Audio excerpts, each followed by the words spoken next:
من الشيطان الرجيم. بسم الله الرحمن الرحيم.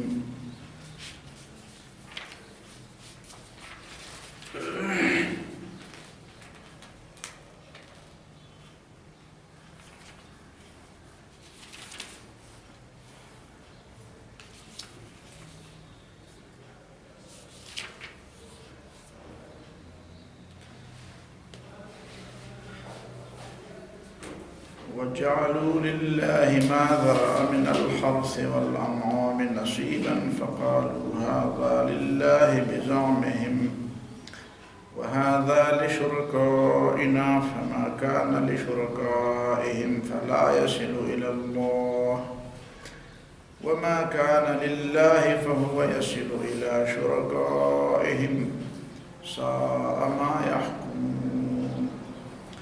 وكذلك زين لكثير من المشركين قتل أولادهم شركاؤهم